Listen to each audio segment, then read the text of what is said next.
Hello students, आज हम class 11 CBSE maths chapter 1 sets के अपने लेक्चर्स की शुरुआत करेंगे, जिसके अंदर हम सबसे पहले एक्सरसाइज 1.1 ऑफ एनसीईआरटी के इंट्रोडक्शन पर ही बात करेंगे। एनसीईआरटी की एक्सरसाइज 1.1 का हम इंट्रो देखेंगे। क्लियर है? तो उससे पहले हम थोड़ा सा बात करते हैं कि सेट्स होता क्या है, सेट्स का मतलब क्या है, सेट्स का लिटरल मीनिंग क्या होता है, कलेक्शन। सेट्स का लिटरल मीनिंग क्या होता है, कलेक्शन।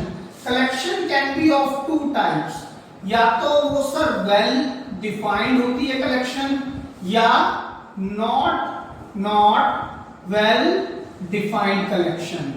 कलेक्शन कितनी तरह की होती है, या तो डिफाइंड कलेक्शन होती है या फिर नॉट वेल डिफाइंड कलेक्शन होती है। ठीक है बेटा?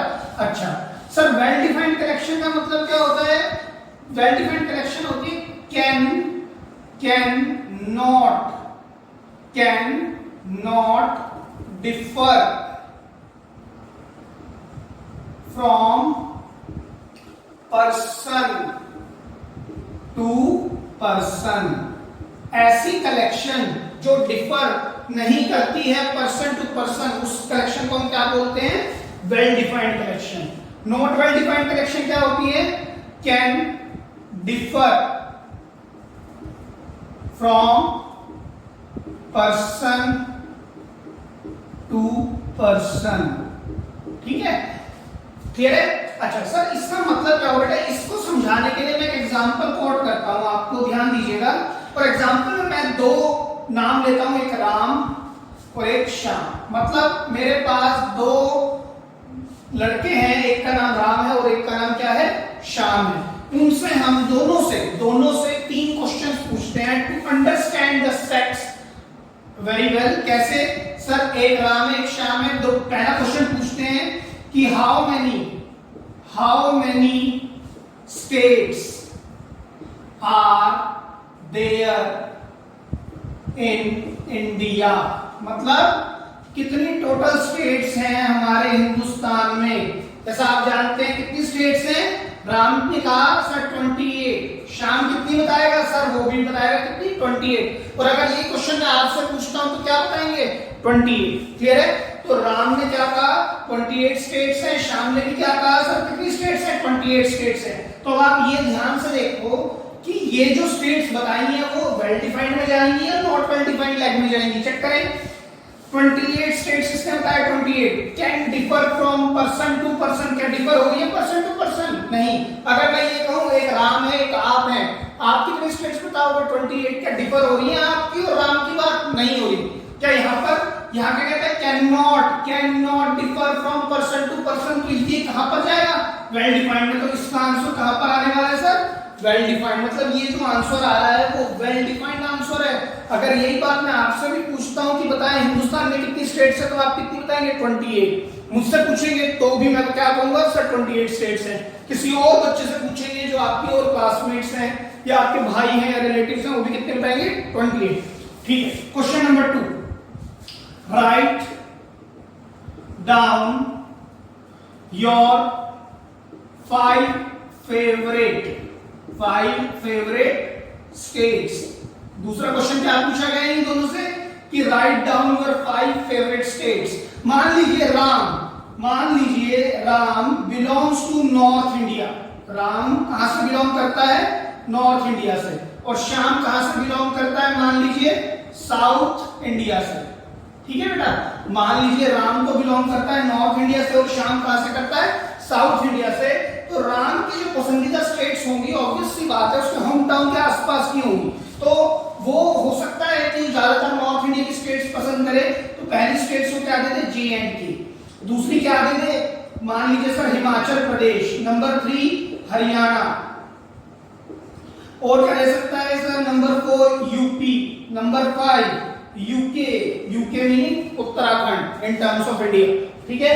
यूके उत्तराखंड।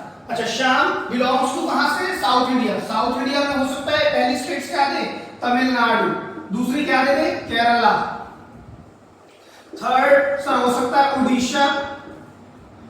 फोर्थ क्या दे सकता है ये महाराष्ट्र। और फिफ्थ मान लीजिए गुजरात। ऐसा हो सकता है ना भाई, मेरे को अपनी 5 फेवरेट बतानी है। अगर मैंने इससे पूछा राम से तो उसने ये उत्तर दिया, श्याम से पूछा तो ये दिया। अब मैं यही क्वेश्चन आपसे पूछूं तो आपका आंसर इस आंसर और इस आंसर जैसा होगा या कुछ डिफर भी हो सकता है। अगर कोई बंदा ईस्ट इंडिया से बिलोंग करता है, नॉर्थ ईस्ट से बिलोंग करता है, तो वो कहेगा कि मेरी तो पांचों स्टेट्स कौन सी है जो 7 सिस्टर्स के अंदर आती है, असम, मिजोरम, मेघालय, मणिपुर, ये सभी। ठीक है, कोई बंदा अगर वेस्ट इंडिया का है, गुजरात साइड से, तो हो सकता है वो गुजरात महाराष्ट्र ही बता दे, एक एमपी भी बता दे, है ना। ऐसे कोई भी छत्तीसगढ़ भी बता सकता है। तो इट ऑल डिपेंड्स। अब आप खुद देखें, अगर मैं इस वाले क्वेश्चन को कैटेगराइज करने की कोशिश करूं कि ये किस तरह का कलेक्शन है ना, कलेक्शन है ये भी भाई। इस राम ने क्या कलेक्शन बनाया, ये बनाया, श्याम ने क्या कलेक्शन बनाया, ये बनाया। राम का कलेक्शन और श्याम का कलेक्शन क्या सेम है? सेम तो नहीं आ रहे। तो ये can differ from person to person. हुआ क्या ये वाला आंसर? हाँ जी हुआ। तो hence it goes to this side.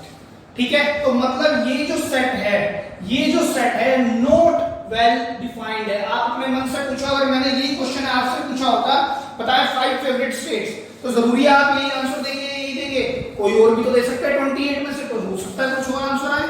फिर किसी और से पूछा तो कुछ और आंसर दे, किसी और से पूछा तो कोई और आंसर दे। सर ये वेल डिफाइंड आंसर तो नहीं है, ये तो नॉट वेल डिफाइंड है, क्योंकि it differs from person to person. अब एक क्वेश्चन और पूछते हैं, क्वेश्चन नंबर 3।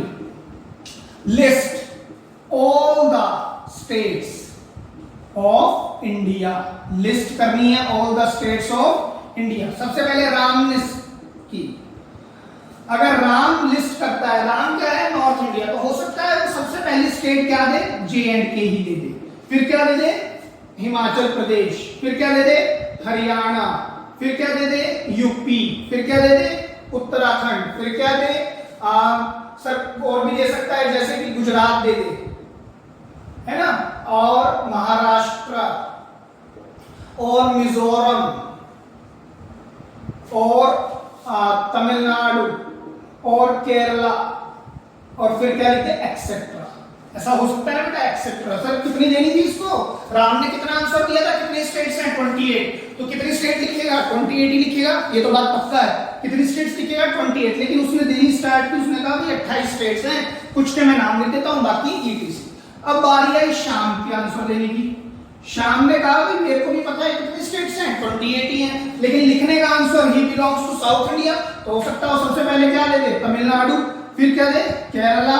फिर उसमें दिया था ओडिशा, फिर महाराष्ट्र, फिर गुजरात, और इस तरह से चलते चलते फिर दे दे J&K फॉर एग्जांपल, फिर दे वो HP, फिर यूपी, फिर दे दे MP एंड सो ऑन। अब वो क्या लिख दे, एक्सेट्रा लिख दे, या फिर एंड सो ऑन लिख दे, एंड सो ऑन, कुछ भी लिख सकते हैं ना, एंड सो ऑन, ऐसे भी लिखा जा सकता है सर, बिल्कुल लिखा जा सकता है। लेकिन राम ने कितनी स्टेट्स लिखनी है, 28। राम ने कितनी स्टेट्स लिखनी है, 28। श्याम ने कितनी लिखनी है, 28। दोनों ने क्या किया, कुछ कुछ स्टेट्स लिखी, हमें पता है 28 स्टेट्स हैं, कुछ कुछ स्टेट्स लिख के बोल दिया एक्सेट्रा, या फिर and so on. Same way Shyam ने क्या किया, कुछ स्टेट्स के नाम लिखे, बोला 28 स्टेट्स हैं, और बाकी सब एक्सेट्रा एंड सो ऑन। अगर मैं ये क्वेश्चन आपसे पूछता हूं, list all the states of India, तो आप भी क्या करेंगे, या तो 28 के 28 स्टेट्स के नाम लिख देंगे, या तो 28 के 28 स्टेट्स के नाम लिख देंगे, या फिर ऐसा थोड़ी है कि कोई और स्टेट डाल देंगे। आप ये तो नहीं लिख सकते ना इसके अंदर कि लंदन,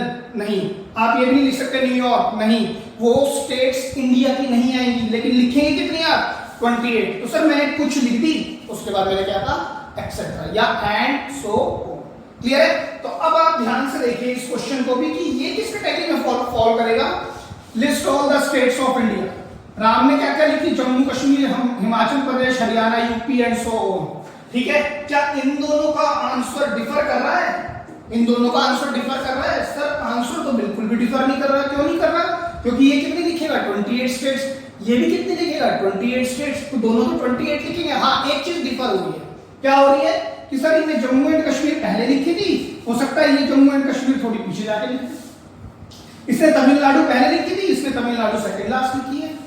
इसने केरला दूसरे नंबर पे लिखी, इसने केरला लास्ट में लिखी है लगभग। ऐसे इसने यूपी को 1 2 3 4 पे लिखा, इसने यूपी को सेकंड लास्ट या थर्ड लास्ट लिखा। ठीक है, ये चीज हो सकती है, लेकिन लिखेगा कितना, 28, तो आंसर डिफर करेगा।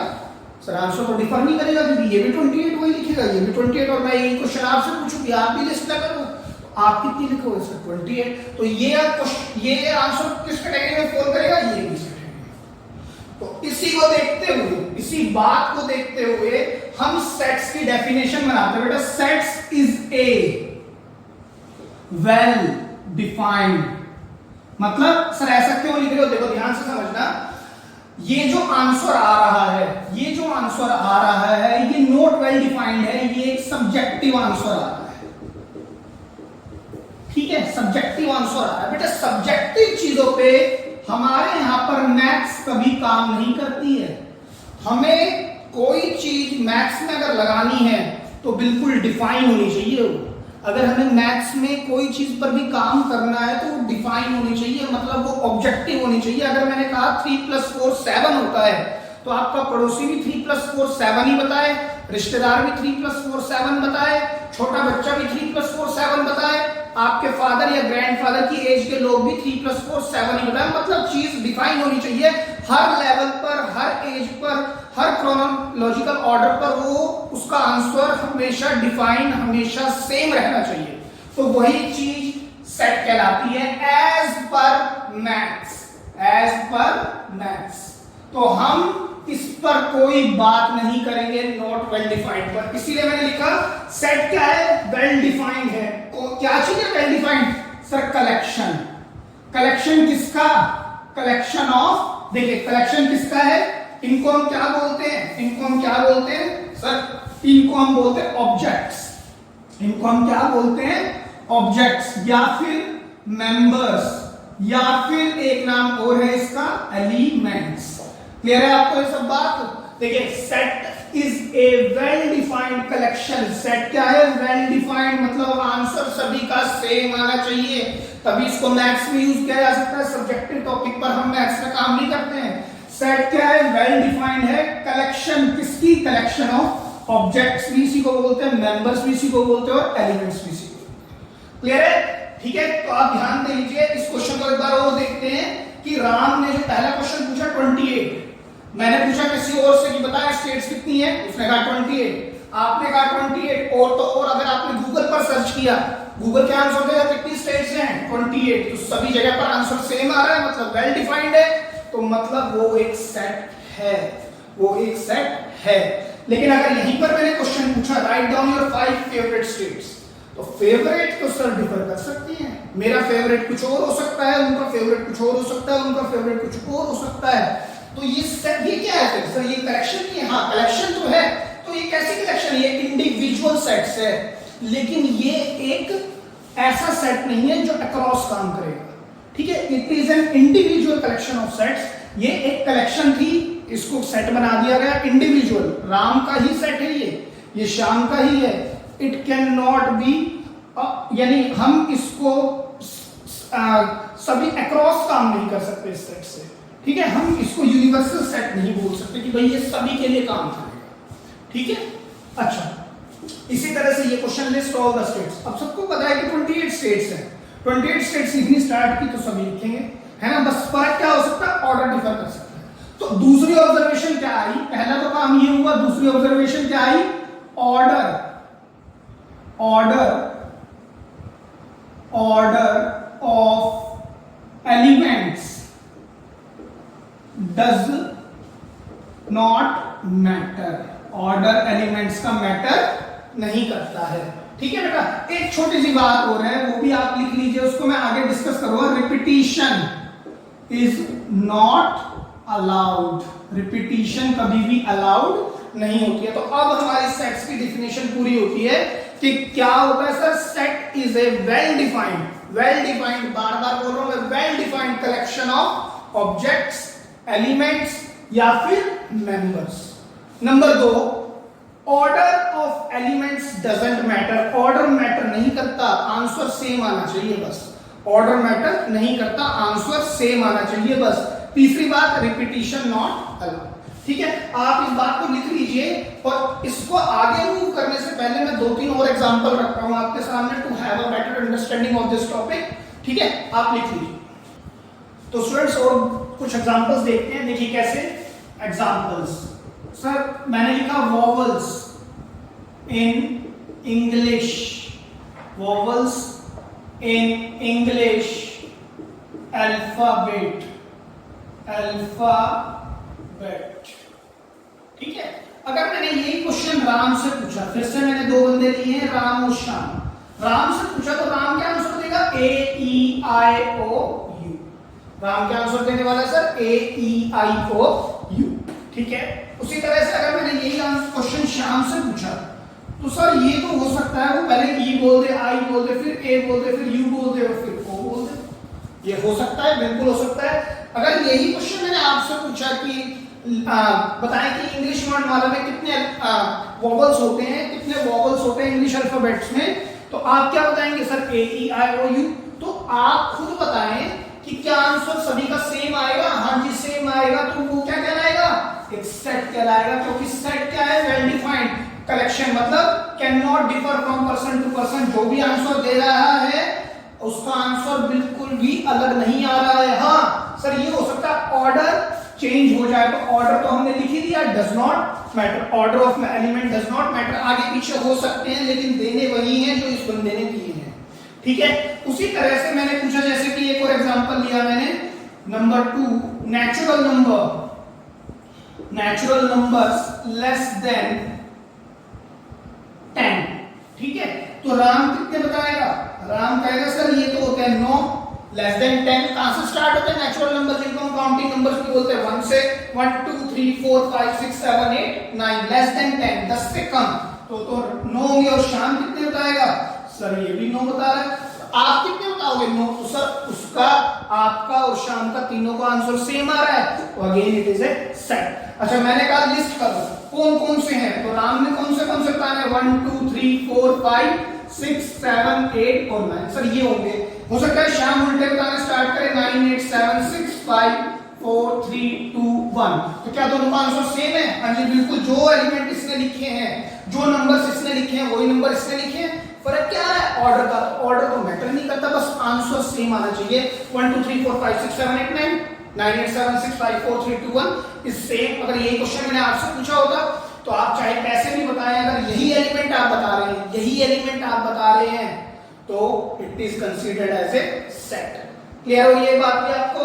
ठीक है, उसी तरह से बेटा बहुत सारे एग्जांपल हो सकते हैं। और अगर आप एग्जांपल्स की बात करें तो जैसे मैंने लिया reverse in India, reverse in India, ठीक है, टोटल रिवर्स इन इंडिया, या फिर एक काम करते हैं list all the reverse in India. Ram से पूछा हमने कि भाई रिवर्स लिख के दिखाओ, राम ने कहा भाई लगभग मान लो 100 रिवर्स है, मान लिया हमने 100 रिवर्स हैं, ठीक है, शाम ने भी कहा भाई 100 ही रिवर्स है, पूरे भारत में 100 रिवर्स हैं, और राम ने आंसर लिखना स्टार्ट किया। राम ने सबसे पहले लिखा झेलम, फिर चेनाब, फिर रावी, फिर व्यास, फिर सतलुज, फिर इंडस, फिर हो सकता है महानदी, फिर कृष्णा, फिर गोदावरी, फिर कावेरी, फिर क्या कहेगा वो, एक्सेट्रा। ये तो करने वाला है सर, इतनी सारी होंगी। इसी तरह से शाम ने लिखा, शाम ने स्टार्ट कहां से किया, कावेरी, कृष्णा, गोदावरी,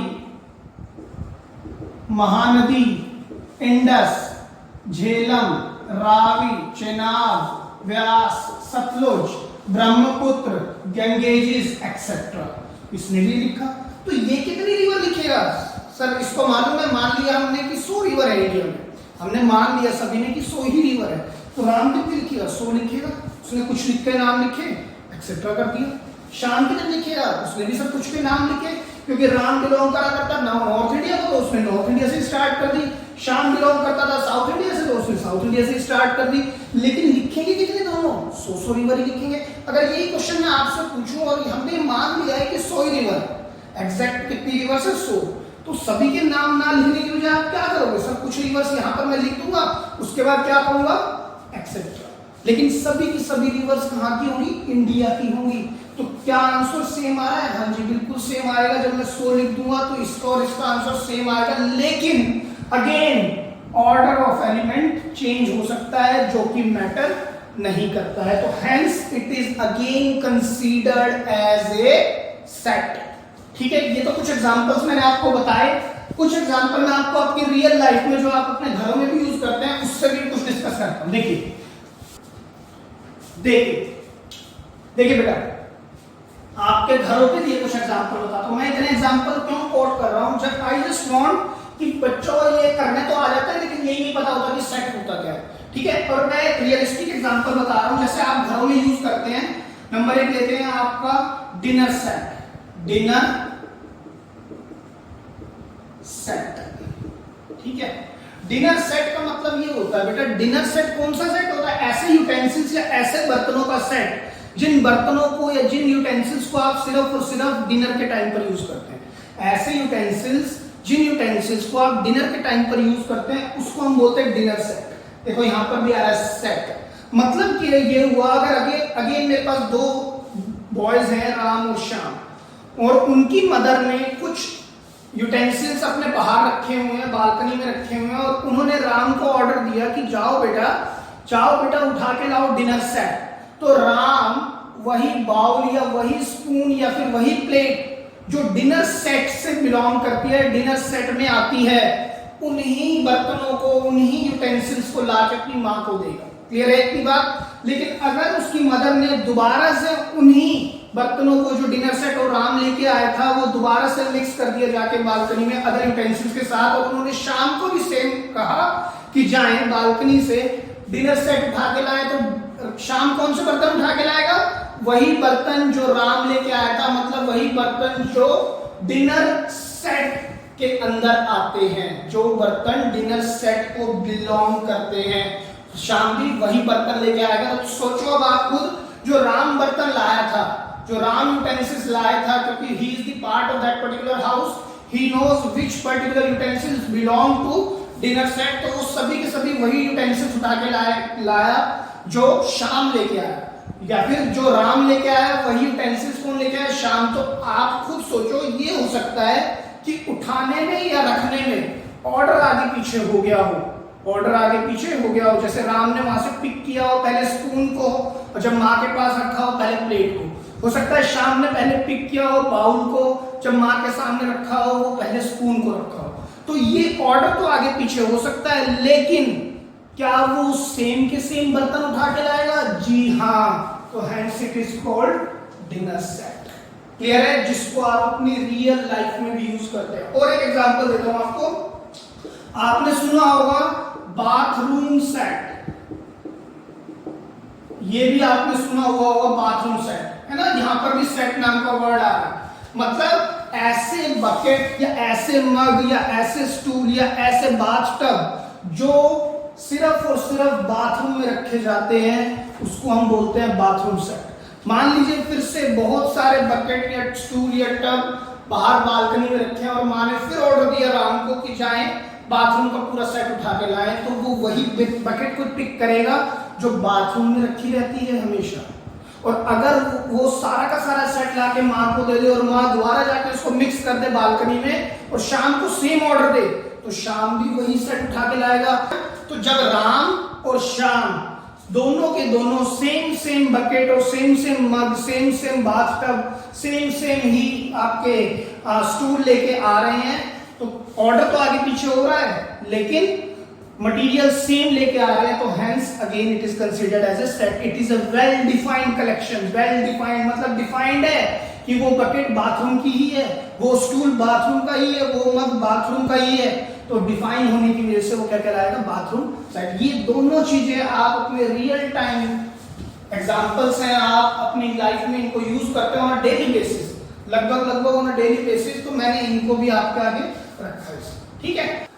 तो चलिए अब देखते हैं रिप्रेजेंटेशन ऑफ अ सेट। किसी भी सेट को रिप्रेजेंट कैसे किया जाता है? रिप्रेजेंटेशन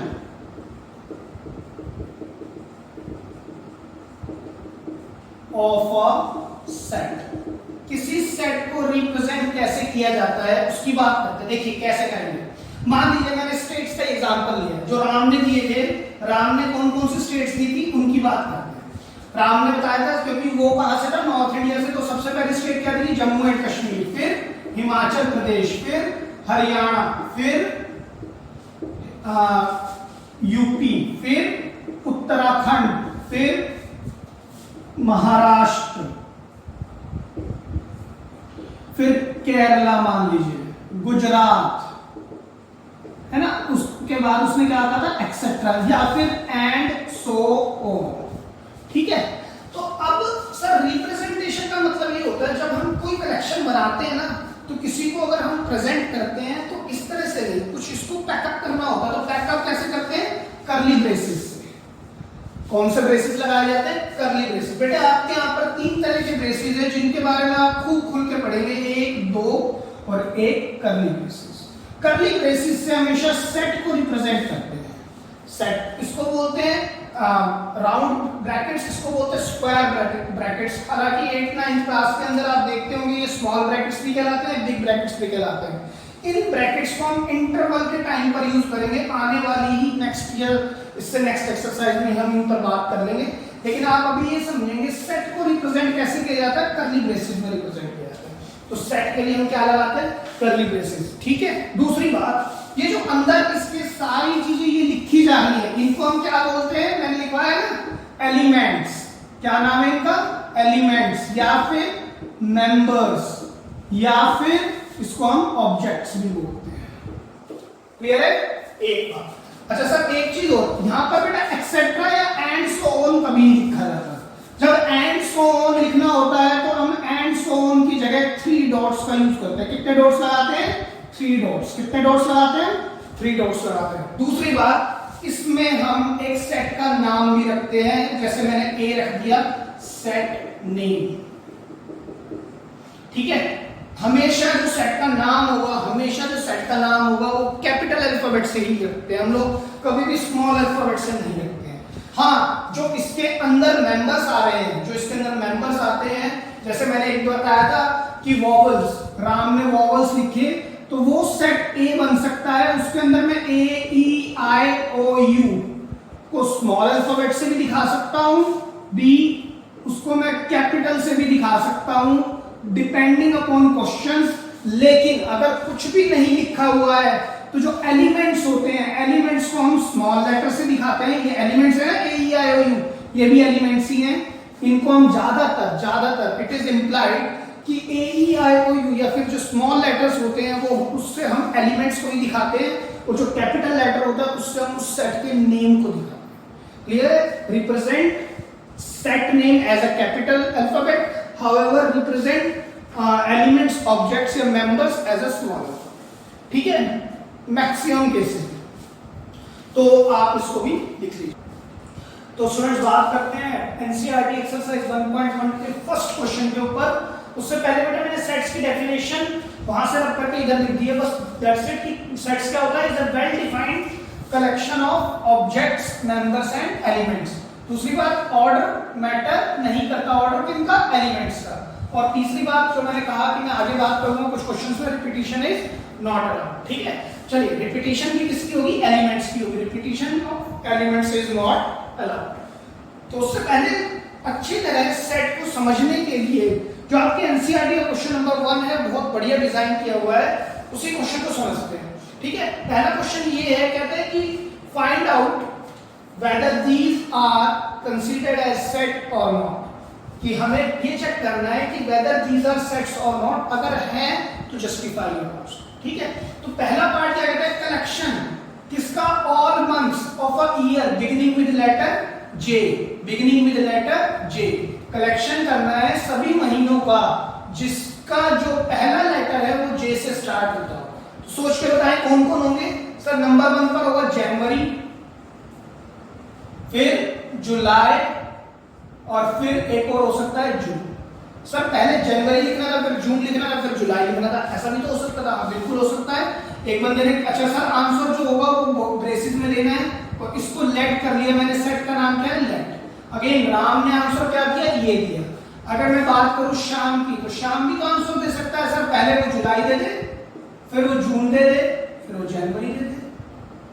तो बताओ आंसर में कोई फर्क आ रहा है। अगर मैं आपसे भी पूछूं, बताओ वो मंथ्स जिनका फर्स्ट लेटर जे से स्टार्ट होता है वो लिख के दिखाएं, तो आप कौन कौन से मंथ लिखेंगे, यही तो लिखेंगे तीनों, जनवरी जून जुलाई, जून जुलाई जनवरी, जुलाई जनवरी जून। कुछ भी ऑर्डर हो सकता है, लेकिन लिखेंगे यही तीनों। जिस सेट का मैंने नाम कर दिया इस बार बी, तो कोई और आप लिखेंगे। तो yes, it is a defined, मतलब जिस मर्जी बंदे से मैं क्वेश्चन का आंसर पूछूं, हर बंदे ने यही आंसर देना है, हर बच्चे ने यही आंसर देना है।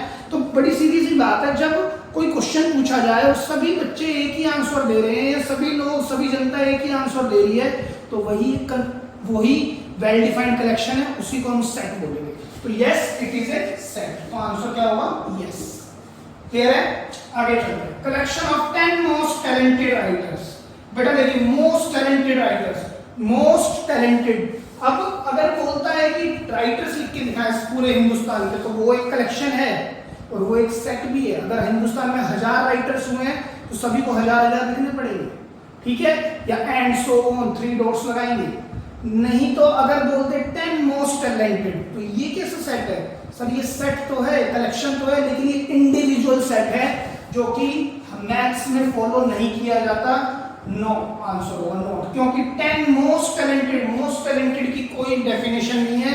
Most talented as per you and me can differ. Same way next question है 11 बेस्ट क्रिकेट बैट्समैन। अगर 11 बेस्ट की अगेन कोई डेफिनेशन नहीं है। मेरे अकॉर्डिंग बेस्ट कोई और हो सकता है, आपके अकॉर्डिंग बेस्ट कोई और हो सकता है। फॉर एग्जाम्पल, अगर मैं बड़ी सीधी सी बात करूं जनरेशन वाइज, तो मेरे अकॉर्डिंग हमारी जनरेशन में हम ये कह सकते हैं, आपकी जनरेशन में आप ये कह सकते हैं, Virat Kohli, KL Rahul, Rohit Sharma and all are best batsman.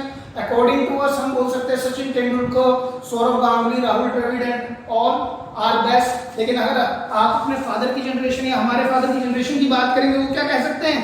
नहीं, Kapil Dev is the best, या और ऊपर जाएंगे तो Sunil Gavaskar is the best. तो अगेन आंसर क्या सेम आएगा? आंसर सेम नहीं आएगा, तो ये भी सेट नहीं है, नॉट अ सेट। क्लियर है? डिफाइंड आंसर चाहिए, जिससे क्वेश्चन पूछूं सभी सेम आंसर दें, वही सेट है, अदरवाइज सेट वो नहीं है। क्लियर? आगे चले। Collection of all boys in your class. All boys का कलेक्शन। अब खुद सोचो, आपकी क्लास में कोई बच्चा, कोई बंदा गया, कोई आदमी गया, उसने पूछा आपके हाथ पर, सबसे पहले आपकी क्लास के किसी बॉयज से पूछा। मान लीजिए आपकी क्लास में 40 लड़के हैं, 40 क्या है? बॉयज है, 40 क्या है? बॉयज है। हालांकि मैंने हायर साइड ले लिया, लेकिन कोई बात नहीं। आपकी क्लास में मान लीजिए 40 बॉयज हैं, और एक पेरेंट्स आपकी क्लास में आए किसी बच्चे के, उन्होंने पूछा कि बेटा आपकी क्लास में कितने लड़के हैं? तो कितने बताएंगे? सर 40। क्या बताएंगे? 40। अगर यही बात उन्होंने किसी लड़की से पूछी होती, वो कितने बताएंगी? अगर उन लड़की से किसी पेरेंट ने पूछा हो बेटा आपकी क्लास में कितने लड़के हैं, तो वो भी तो 40 बताएंगे। या यही क्वेश्चन आपके किसी टीचर से पूछा होता है, जो क्लास की जो टीचर्स हैं, कि मैडम आपकी क्लास में कितने लड़के हैं, तो वो भी 40 बताएगी। कौन सी क्लास में पूछ रहे हैं सर? 11th में। ये भी 11th के हैं, ये भी 11th के, ठीक है? अगर यही क्वेश्चन आपकी प्रिंसिपल से पूछा होता, प्रिंसिपल से, कि मैडम क्लास 11th ए में आपके स्कूल में कितने लड़के हैं, तो कितने बताती? वो भी मैडम 40 बताएंगे। अगर यही बात किसी गार्ड से पूछी होती कि जी आप जानते हैं, तो वो कितने बताएंगे? वो भी 40 बताएंगे। तो yes, answer remains same, across answer same आ रहा है, and it is a set. Clear है बात आपको? ठीक है, आगे बात करते हैं। Collection of all natural numbers less than 10, sorry 100 है यहाँ पर। कलेक्शन किसकी देखनी है? ऑल नेचुरल नंबर्स की लेस देन 100। कितने होंगे? 99। सर 99 कौन कौन से? 1 2 3 4 5 6 7 8 9 10 11 12 and so on up to 99। या फिर कोई बंदा उल्टा भी चल सकता है, रिवर्स ऑर्डर में 99 98 97 96 95 94 93 92 and so on up to 1। लेकिन ऑर्डर तो यहाँ मैटर ही नहीं करता, आंसर सेम आना चाहिए। जो एलिमेंट वो लिख रहा है 1 2 3 4 5, वो एलिमेंट आप भी लिखेंगे, तो hence it is again set. Clear है? Collection of novels written by Munshi Premchand. अब आप खुद सोचो, मुंशी प्रेमचंद जी एक राइटर थे जिन्होंने कुछ नॉवेल्स लिखे होंगे, 4 से उन्होंने 300 नॉवेल्स लिखे, मान लिया मैंने 1 मिनट। तो आप खुद सोचो, बेटा देखो 3-4 तरह के लोग हो सकते हैं, या तो मुंशी प्रेमचंद जी के नॉन हो सकते हैं, है ना, या फिर रिलेटिव्स हो सकते हैं, या फिर फॉलोअर्स हो सकते हैं, और कौन हो सकते हैं? अननोन पर्संस भी हो सकते हैं, जो उनको जानते ही नहीं है, वो क्या बताएंगे? तो नॉन लोग तो उनको, जो फॉलोअर, नॉन का मतलब क्या है? यानी कि उनको जानते हैं किसी तरह से भी, मान लीजिए अड़ोसी पड़ोसी नेबर्स, ठीक है? तो वो कितने बताएंगे? अगर वो उनके नॉवेल्स जानते हैं तो सर 300 ही है, उन्होंने 300 नॉवेल लिखे हैं। रिलेटिव्स रिलेटिव्स में कौन कौन मान लिया, पूरे फैमिली मेंबर्स मान लेते हैं, उनके घर के बंदे और उनके जो अदर रिलेशंस में है वो सब, वो कितने बताएंगे, सब 300 बताएंगे, चाहे फादर है, उनकी मदर है, चाहे उनके सन है, डॉटर है, चाहे उनके और ब्रदर सिस्टर्स हैं, वो सब कितने बताने वाले, 300 novels has been written by Munshi Premchand. Followers जो उनको फॉलो करते हैं वो कितने बताएंगे, 300। सर ऐसा भी तो हो सकता है कुछ लोग अननोन हो, जो उनको जानते ही ना हो, तो वो कैसे चेक करेंगे, गो टू गूगल, गूगल पर अगर वो गए और वाक्य में अगर मुंशी प्रेमचंद जी ने 300 ही नॉवेल्स लिखे हैं, तो गूगल कितने बताने वाला है, सर 300। तो क्या सबसे आंसर सेम आ रहा है, तो hence it is a set. Yes, clear है। Collection of all even integers, ठीक है, ऑल इवन इंटीजर्स क्या होते हैं, integers are non fractional numbers, integers क्या होते हैं, non fractional numbers, includes positive, negative and zero. Integers ये होते हैं नॉन फ्रैक्शनल नंबर्स जिसमें पॉजिटिव नंबर्स भी आते हैं, नेगेटिव भी और जीरो, मतलब पूरे numbers, no point numbers, point के नंबर नहीं लेते हम लोग, डेसिमल नंबर्स नहीं लेते, ठीक है। तो अगर मैंने कहा collection of all even integers, तो आप कहां से स्टार्ट करेंगे, ऑल इवन इंटीजर्स, है ना। तो सर क्या क्या होंगे, मान लीजिए मैंने राम से पूछा इस क्वेश्चन को, मैंने राम ने इधर करके दिखाता हूं आपको, देखिए मान लो मैंने ये क्वेश्चन राम से पूछा, तो राम क्या बताएगा सर, देखिए sir even integer 0, 2, 4, 6, 8 and so on, और इधर -2, -4, -6, -8 and so on is equal to, मैंने सेट किया, ठीक है। ये इवन इंटीजर्स है, हाँ जी है। अगर मैंने किसी और से पूछा तो वो भी तो यही आंसर देगा, देगा कि नहीं देगा, क्यों नहीं देगा सर, 0, 2, 4, 6, 8 इवन चाहिए इंटीजर्स, बेटा याद रखना 0 भी एक इवन नंबर होता है, 0 is also an even number, ठीक है। और नेगेटिव और पॉजिटिव इवन को नहीं दिखाते हैं, पॉजिटिव नेगेटिव से इवन का कोई लेना देना नहीं है। Even is the one which is divided by 2, that's it. Even is the one which is divided by 2 and every number is divided by 2। 0 by 2 0, -2 by 2 1, -4 by 2 -2, ठीक है, इसी तरह से माइनस, क्लियर। तो ये सब आंसर सेम आएंगे, तो again it is a set, clear. Collection of question in this chapter, बड़ी सीधी सी बात है, चाहे आप आगे से गिन लो चाहे पीछे से गिन लो, क्वेश्चंस, नंबर ऑफ क्वेश्चंस तो सेम ही रहने वाले हैं, तो सर सबका आंसर सेम आएगा, again it is considered as a set. Collection of most dangerous animals of the world, again most dangerous animals. हो सकता है कि कुछ बच्चे या कुछ लोग स्नेक से डरते हैं, कुछ ऐसे भी हो सकते हैं जो टाइगर से डरते हैं, लेकिन कुछ ऐसे भी हो सकते हैं जो टाइगर से भी डरते हैं। फॉर एग्जांपल हंटर्स अगर टाइगर से ज्यादा डरेंगे तो वो तो बेटा कभी उसको कैच ही नहीं कर सकते, लेकिन हम लोग तो यस, जो जनरल पब्लिक है वो तो डरेगी, लेकिन कुछ लोग ऐसे भी हो सकते हैं जो लिजर्ड, जो बेसिकली रेंगने वाले जानवर होते हैं, उनसे भी डर जाते हैं, छोटे छोटे जानवर से, जैसे ज्यादातर गर्ल्स के साथ ये प्रॉब्लम रहती है, तो उनके लिए डेंजरस कुछ भी हो सकता है। तो most dangerous again depends upon individual to individual, hence it is not a set. हो सकता है आप जिससे डरते हो मैं उससे ना डरता हूं, जिससे मैं डरता हूं आप उससे ना डरते हो, तो ये अगेन एक इंडिविजुअल सेट को बिलोंग करेगा जिसका मैथ्स में कोई काम नहीं है, ठीक है। तो this is all about question number 1। तो स्टूडेंट बात करते हैं क्वेश्चन नंबर 2 से रिलेटेड कुछ इंट्रोडक्शन की। देखिए ध्यान से देखिएगा, मान लीजिए मैंने एक सेट लिया A, 1 2 3 4, उसके अंदर कितने एलिमेंट्स हैं, 4 एलिमेंट्स हैं, मेंबर्स हैं, ऑब्जेक्ट हैं, तो ये क्या है, सेट है, क्लियर है, क्योंकि मैंने कर्ली ब्रेसेस से इसको दिखाया है। अब मैं एक दो क्वेश्चन पूछता हूं। नंबर 1 मैंने लिखा is 1 belongs to set A, फिर मैंने लिखा is 0 belongs to set A। आप बताएं क्या 1 बिलोंग करता है सेट A को, तो आपका आंसर क्या होगा सर, यस 1 बिलोंग करता है सेट A को, 1 एक सेट के अंदर आता है।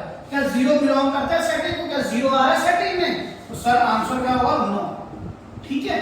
तो बेटा बिलोंग टू का हम बहुत ही ज्यादा यूज करने वाले हैं, वेरी ऑफन हम बिलोंग टू को यूज करेंगे in this particular chapter, that is the reason belong to को हम एक सिंबल से लिखते हैं जिसको इसको हम इस तरह से दिखाते हैं, और जिसका मतलब होता है एप्सिलॉन।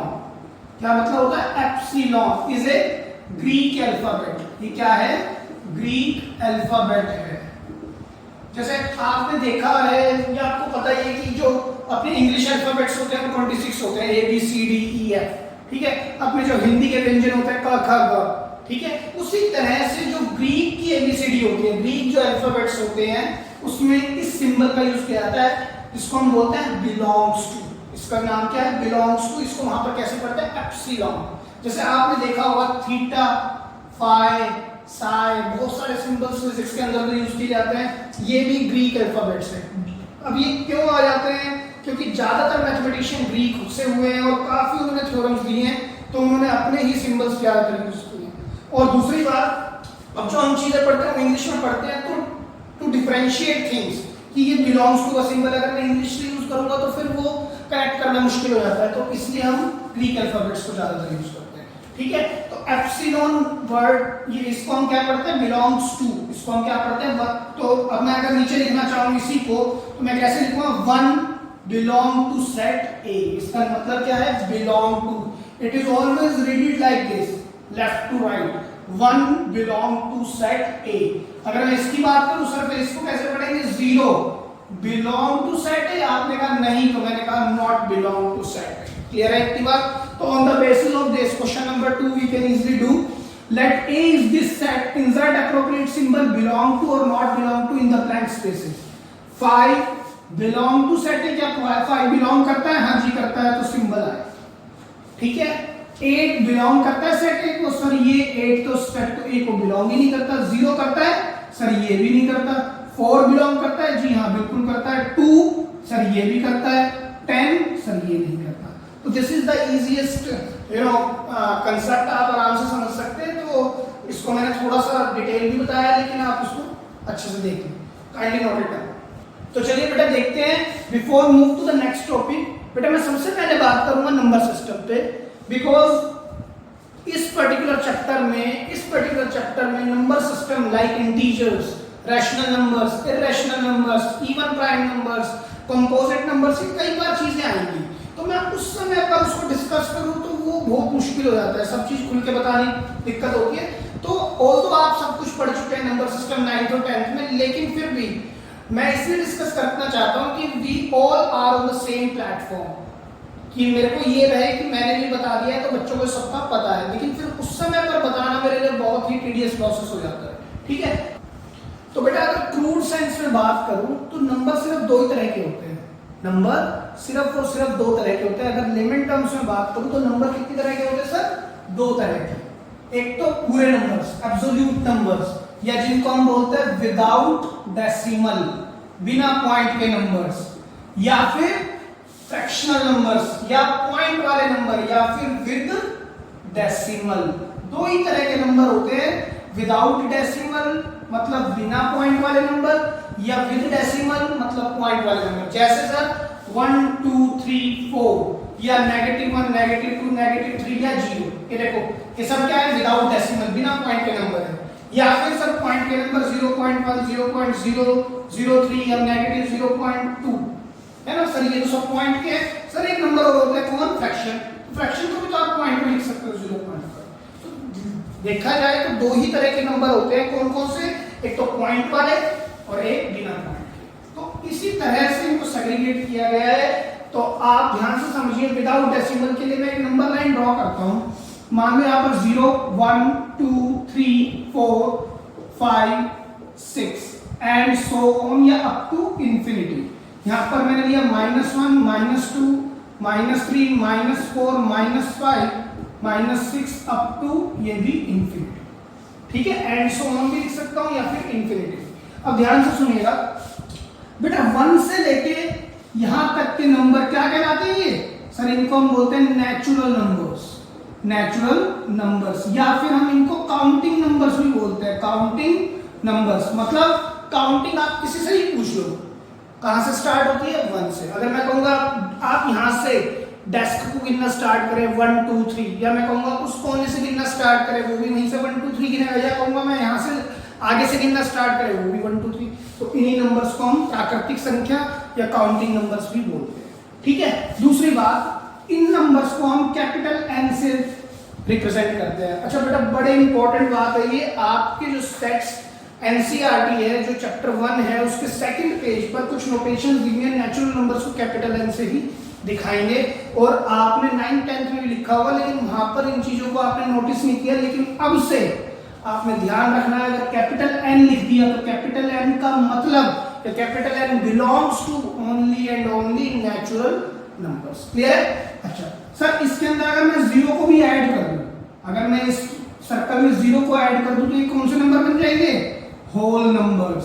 होल नंबर्स को आप डब्ल्यू से दिखाते हैं, कैपिटल डब्ल्यू है बेटा, ये भी कैपिटल डब्ल्यू। ठीक है, लेकिन सर अगर इसमें मैं सारे नेगेटिव वाले नंबर भी जोड़ दूं तो सारे नेगेटिव वाले नंबर जोड़ने के बाद ये क्या बनेगा?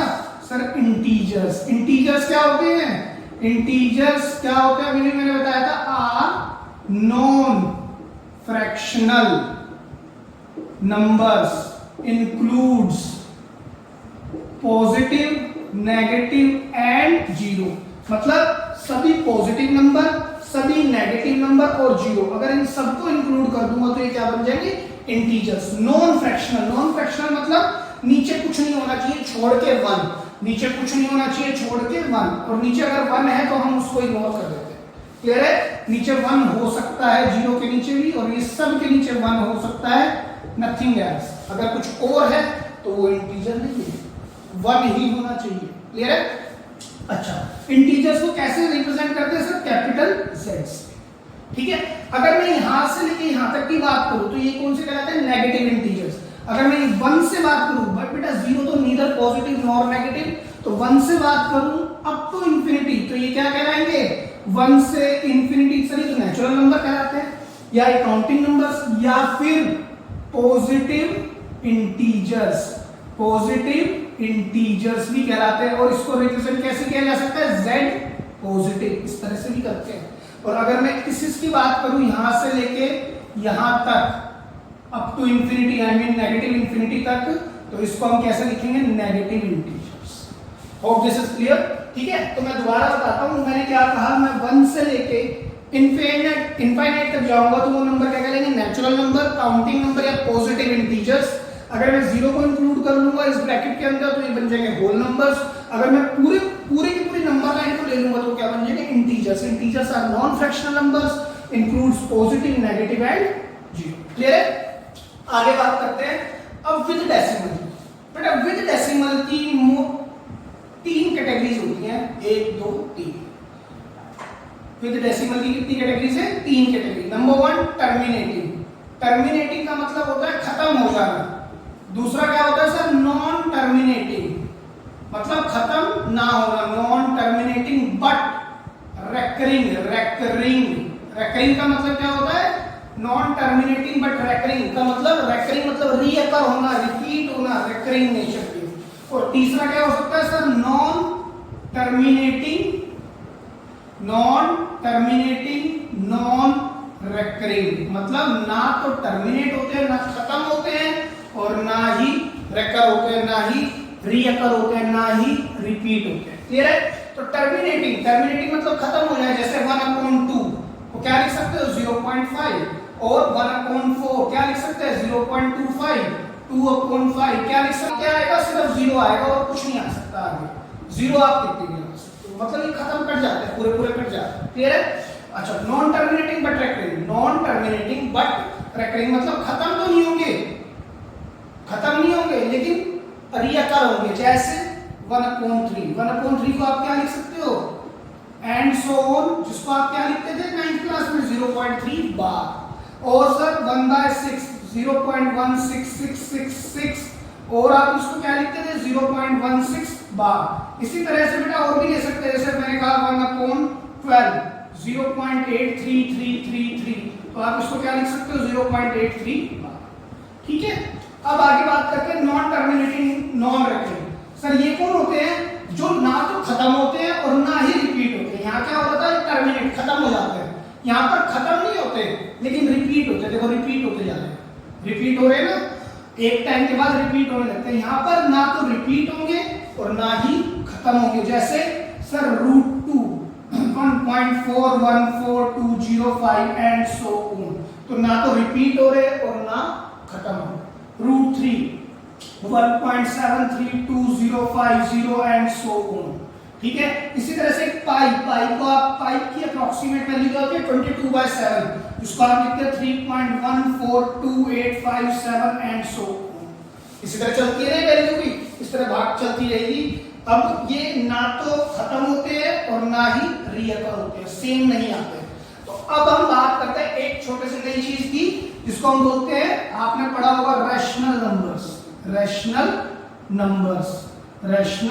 नंबर्स, जिसको हम किससे रिप्रेजेंट करते हैं, Q से। रैशनल नंबर्स की डेफिनेशन क्या होती है सर? P/Q फॉर्म के नंबर्स होते हैं, a numbers which is in the form of P/Q, number 1, number 2 Q can't be equal to 0, number 3 P and Q both are क्या होंगे, इंटीजर्स। P and Q दोनों क्या होने चाहिए, इंटीजर्स ही होने चाहिए। तो अब ध्यान से देखिएगा, अगर मैं बात करूं रैशनल नंबर्स, ध्यान से देखिएगा बेटा, P/Q फॉर्म, सर देखिए P/Q फॉर्म है इसमें, हाँ जी है, नीचे 1 तो लगा ही सकते हैं ना, किसी के यहां लगा सकते हैं। क्या Q 0 है? 1 तो सर 0 नहीं है, तो Q तो 0 नहीं है। देखिए ये मैंने दिया P, इसको मैंने क्या कहा, Q, तो ये P/Q फॉर्म है, 6/1 - 6/1 की फॉर्म है, तो P/Q फॉर्म है। क्या 1 = 0? नहीं, Q 0 के इक्वल नहीं है। क्या P और Q दोनों इंटीजर्स है? दोनों क्या होने चाहिए, इंटीजर्स। सर P इंटीजर है, ऊपर वाला इंटीजर है, क्योंकि इंटीजर्स क्या होते हैं, नॉन फ्रैक्शनल नंबर्स, पॉजिटिव भी हो सकते हैं, नेगेटिव भी, 0 नेगेटिव है और नॉन फ्रैक्शनल है, तो P तो इंटीजर है और Q सर वो भी इंटीजर है, तो hence it is also a rational number. आगे चलो, इन दोनों को देखो, सर ये P/Q की फॉर्म है, हाँ जी है। क्या Q 0 है? नहीं है। क्या P और Q दोनों इंटीजर है? जी वो भी है। अब 0/1 देखते हैं, क्या ये P/Q की फॉर्म है? जी यस, P/Q की फॉर्म है। क्या Q 0 है? P 0 है, Q 0 नहीं है। मैंने बात की Q 0, Q तो 0 नहीं है, तो Q 0 नहीं है। तो P एंड Q दोनों क्या हैं, इंटीजर हैं, तो hence it is also a rational number. अगर मैं बात करूं 4/1 की, सर ये P/Q की फॉर्म है, हाँ जी है। क्या Q 0 है? सर नहीं है। क्या Q 0 है? नहीं है। और क्या P इंटीजर है? Q इंटीजर है, वो भी है, तो hence it is again a rational number. तो सर इस बात का मतलब ये हुआ all integers are rational numbers. सभी के सभी Z बिलोंग करेंगे किसमें, Q में। सभी के सभी Z बिलोंग करेंगे किसको, Q को। सभी इंटीजर्स बिलोंग करेंगे रैशनल नंबर्स को। क्लियर है बात? अच्छा और आगे बढ़ते हैं। अब इधर देखिए, क्या ये P/Q फॉर्म है? हाँ जी है। क्या Q 0 है? नहीं है। क्या P इंटीजर है? Q इंटीजर है? तो सर ये भी रैशनल नंबर है। और चलते हैं, क्या ये P/Q फॉर्म है? अच्छा नेगेटिव लगा देता हूं, चलो मैं नेगेटिव लगा दिया, तो सर ये P/Q फॉर्म है? हाँ जी है। क्या Q 0 है? नहीं है। क्या P इंटीजर है? क्या Q इंटीजर है ना? इसी तरह से 2/5 को चेक करो, क्या ये P/Q फॉर्म है? बिल्कुल है। क्या Q 0 है? 5 ≠ = 0। क्या P इंटीजर है, मतलब 2 इंटीजर है? हाँ, ये 2 तो इंटीजर है क्योंकि नॉन फ्रैक्शनल नंबर्स है, और 5 इंटीजर है, वो भी इंटीजर है, तो ये क्या है, ये भी तो सर रैशनल नंबर होगा। ठीक है, और आगे बढ़ते हैं। क्या ये P/Q फॉर्म है? हाँ जी है। क्या Q 0 है? सर नहीं है। क्या P इंटीजर है? क्या Q इंटीजर है? तो hence again it is a rational number. इसकी बात करें, क्या ये P/Q फॉर्म है? अगर मैं नेगेटिव यहां भी ले लेता हूं, नेगेटिव प्लेस कर दिया मैंने, तो क्या ये P/Q फॉर्म है? बिल्कुल है। सर Q 0 है? नहीं है। P इंटीजर है? -1 इंटीजर है, -1 तो इंटीजर होता है, तो -1 इंटीजर है। 6 इंटीजर है, P और Q दोनों क्या है, इंटीजर है, तो ये भी तो रैशनल नंबर है। इसी तरह ये भी रैशनल नंबर है। चलिए आगे बढ़ते हैं। √2, सर √2 के नीचे कुछ नहीं है, तो 1 तो लगा ही सकते हैं, है ना? तो √2/1 क्या P/Q फॉर्म है? बिल्कुल है, P/Q फॉर्म है। पहली कंडीशन ठीक। क्या Q 0 है? सर वो 0 नहीं है। √2/1 में √2/1 है ना? क्या P/Q फॉर्म है? बिल्कुल है। क्या Q 0 है? नहीं है। क्या P एंड Q दोनों इंटीजर? P इंटीजर है, सर ये P इंटीजर है, क्या बिलोंग करता है Z को? √2 बिलोंग करेगा Z को? सर नहीं करेगा, तो hence it is not a rational number. तो रैशनल नंबर कहां तक आए? रैशनल नंबर का जो क्राइटेरिया हुआ बेटा, वो यहां से लेके यहां तक हुआ। ये बात समझ में आई आपको? रैशनल नंबर कहां से कहां तक हुए? यहां तक। तो सर ये जो नंबर है ये रैशनल तो नहीं है, तो ये है क्या? ये फिर क्या है? Irrational numbers. इनको क्या बोलते हैं? Irrational numbers. इररेशनल नंबर्स जिसको किससे रिप्रेजेंट करते हैं हम? कैपिटल टी से। क्लियर है? एक बात और है, सर क्या सभी रैशनल नंबर इंटीजर होंगे? ये बात तो समझ आ गई कि all z belongs to q, सभी इंटीजर्स रैशनल होंगे। क्या उल्टा भी सही है? तो देखिए ये तो सब इंटीजर थे ही, रैशनल में ये भी आ रहे हैं, इनको चेक कर लो कि ये इंटीजर है क्या? 1/2, सर ये तो फ्रैक्शनल हो गए। और इंटीजर कह रहा था नॉन फ्रैक्शनल, मुझे तो फ्रैक्शनल चाहिए नहीं, मुझे तो पॉइंट वाले नंबर चाहिए ही नहीं। अगर पॉइंट वाले नंबर आ गए तो वो तो इंटीजर ही रहेंगे। तो therefore not all rational numbers are integers. मतलब सभी इंटीजर्स तो रैशनल नंबर होंगे, लेकिन सभी रैशनल नंबर इंटीजर्स कभी नहीं होंगे। क्लियर है इतनी बात? एक बात बेटा ध्यान से देखिएगा, तो सर फिर इन सब नंबर्स को बोलते क्या है? देखा जाए तो मेरे पास जो सिस्टम बना वो क्या बना? ये सारे नंबर क्या है इस ब्रैकेट के अंदर? ये सब क्या है? ये तो सब रैशनल नंबर है। और ये क्या है? Irrational number. अगर इन दोनों नंबर्स को जोड़ दूं, मैं इन दोनों नंबर्स को जोड़ दूं तो मुझे कौन मिलता है? Real numbers. Real numbers. Real numbers जो आप क्लास 9th 10th में भी पढ़ चुके हैं। ठीक है बेटा, मेरे को ये बताने का बस पर्सपेक्टिव यही था कि आप और मैं सेम प्लेटफॉर्म पे हो जब हम आगे के क्वेश्चंस करें। मैं बार बार उनको रिवर्स ना करूं, कभी मेरे को रहे कि ये नहीं पढ़ा है मैंने, ये नहीं पढ़ा, तो उसमें दिक्कत आने लगती है। ठीक है, तो आपसे मेरा एक अनुरोध है, काइंडली इसको आप लिख लीजिए, अच्छे से समझ लीजिए। कोई डाउट है तो आप कमेंट सेक्शन में मुझसे पूछ भी सकते हैं। Please note down. तो स्टूडेंट्स एक दो बातें और कर लेते हैं नंबर्स के बारे में जो मैं आपको बताना चाह रहा हूं। बेटा देखिए, नेचुरल नंबर्स जिसको हम किससे रिप्रेजेंट करते हैं? कैपिटल एन से। इनको हम क्या बोलते हैं? काउंटिंग नंबर्स या फिर पॉजिटिव इंटीजर्स, है ना। इनको अगर मैं कैटेगरी देखूं तो बेटा दो तरह से कैटेगराइज करेंगे। एक तो सर ये कैटेगरी बनते हैं इवन नंबर्स और ऑड नंबर्स, है ना। अगर मैं यहां पर कौन कौन आएंगे sir? 2, 4, 6, 8, 10, 12। Sir even numbers, natural की बात करूंगा तो नेचुरल 1 से स्टार्ट होगा। क्लियर है? इवन नेचुरल नंबर की बात होगी। Odd 1, 3, 5, 7, 9 and so on and so on. 3 dots. तो एक तो कैटेगरी में इसको नेचुरल नंबर को सेग्रीगेट किस तरह से कर सकता हूं। एक तरीका और है, ध्यान से देखिएगा, एक मेथड और है इसको सेग्रीगेट करने का। मैंने दोबारा से लिखा नेचुरल नंबर्स कैपिटल एन, या फिर काउंटिंग नंबर्स भी बोल सकते हैं इनको हम, या फिर पॉजिटिव इंटीजर्स भी बोल सकते हैं जिसको हम z+ से ही डिनोट करते हैं। बेटा इसको 3 सब कैटेगरी में ब्रेक किया जा सकता है। प्राइम नंबर्स, कंपोजिट नंबर्स और एक होता है unit number. Prime numbers are the numbers which has exactly 2 factors. 2 factors. कौन कौन से? That is 1 and itself. कौन कौन हो? एक तो 1 हो फैक्टर और दूसरा क्या हो? itself, खुद और 1। ठीक है। दूसरी बात मोस्ट इंपॉर्टेंट, कंपोजिट क्या होते हैं? Which has number which has more than 2 factors। In numbers को हम क्या बोलते हैं? Composite numbers. फॉर एग्जांपल 1 को छोड़ो, अभी आप 2 से बात करते हैं। ठीक है, 2 के कितने फैक्टर हैं सर? या तो 1 के टेबल में आता है या 2 के टेबल में आता है। तो 2 ही एग्जैक्टली 2 फैक्टर होंगे वही प्राइम होगा। तो 2 इज दी प्राइम नंबर। 2 क्या है? प्राइम है।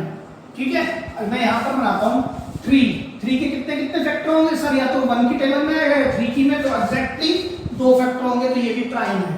अगर मैं बात करूं 4, सर 4 तो 1 की टेबल में भी आएगा, 2 के में भी आएगा और 4 के में भी, तो ये तो 2 से ज्यादा हो गए, तो हेंस 4 क्या है? कंपोजिट नंबर है।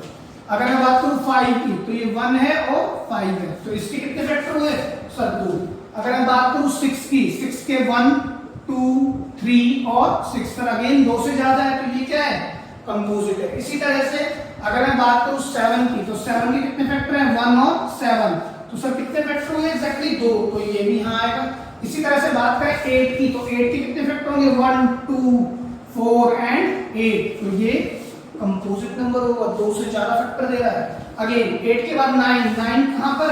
1 में भी आता है, 3 में भी आता है, 9 में भी, तो अगेन 2 से ज्यादा है, तो ये भी कंपोजिट है। तो इसी तरह से चलें 2 3 5 7, फिर सर 11 आएगा ना, तो 10 इधर चलिए, क्लियर है?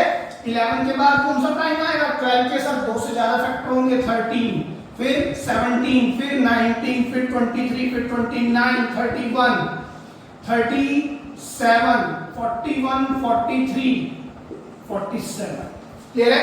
तो अब आप ध्यान से देखिएगा, 1 2 3 4 5 6 7 8 9 10 11 12 13 14 15। तो मुद्दे की बात क्या हुई है, मैं आपको यहां पर दिखाता हूं। देखिए ध्यान से देखिएगा, 1 to 50 कितने प्राइम नंबर्स होते हैं? सर 15 प्राइम नंबर्स कितने होते हैं?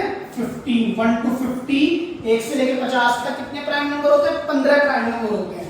अगर मैं बात करूं 51 to 100, 10 और हो जाते हैं, तो कितने हो गए सर? 25। तो मतलब 1 से लेकर 100 तक कितने प्राइम नंबर होते हैं? 25 प्राइम नंबर होते हैं, ध्यान रखिएगा आप लोग भी।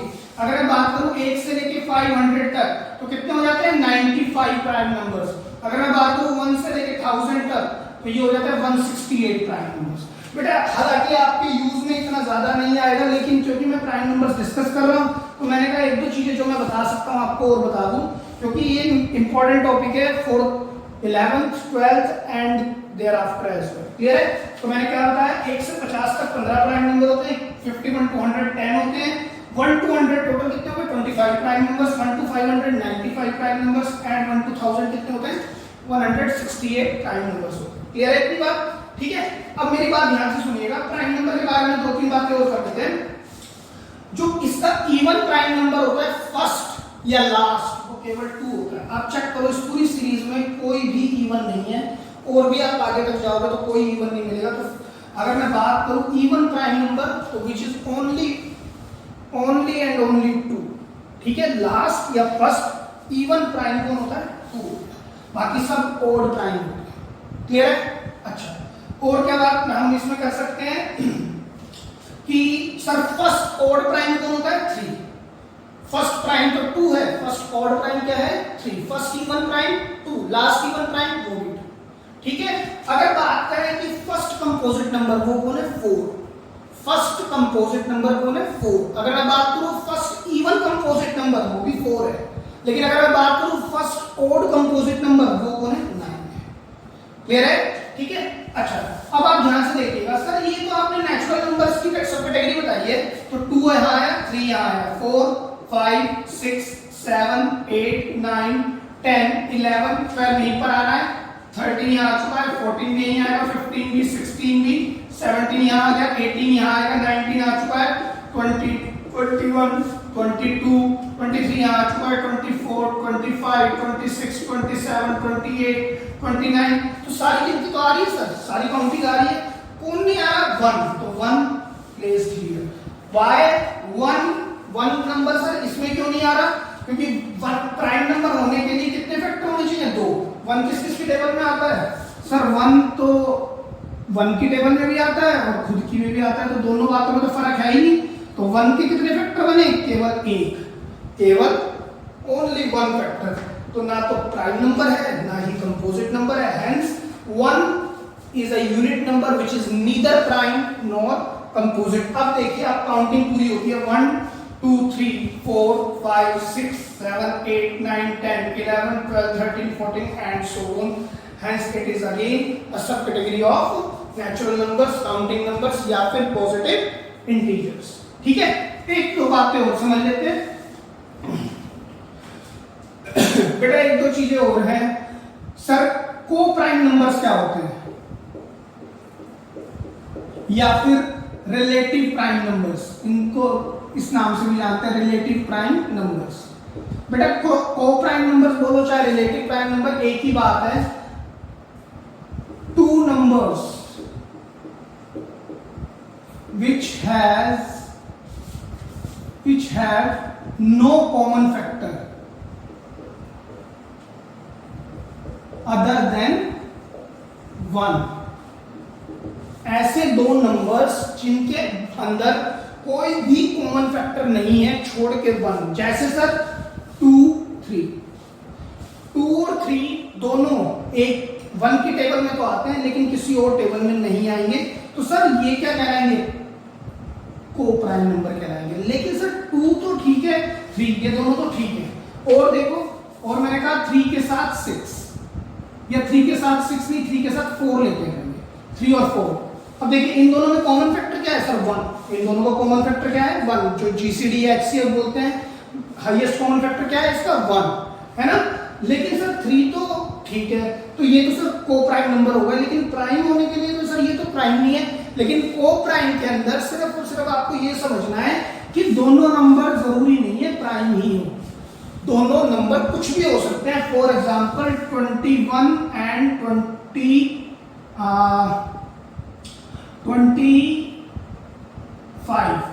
अब देखिए 21 और 25 ये दोनों ही प्राइम नहीं है, 21 भी यहां पर आएगा और 25 भी यहां पर आएगा।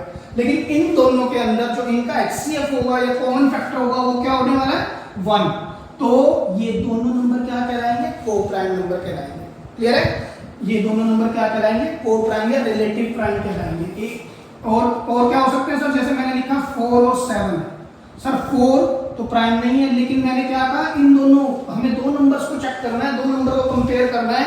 इन दो नंबर्स का जो जीसीडी है, एचसीएफ है, वो क्या आ रहा है, 1 आ रहा है, तो hence it is considered as coprime numbers. Clear है, जरूरी नहीं है दोनों नंबर ही प्राइम हो, नाम लिखा बेशक है को प्राइम, कि दोनों को प्राइम का मतलब यही होता है कि दोनों नंबर के बीच में सिर्फ एक ही कॉमन फैक्टर हो, उसका नाम क्या हो, 1 के अलावा कोई कॉमन फैक्टर ना हो, उन्हीं दो नंबर्स को हम क्या बोलते हैं, को प्राइम नंबर्स बोलते हैं।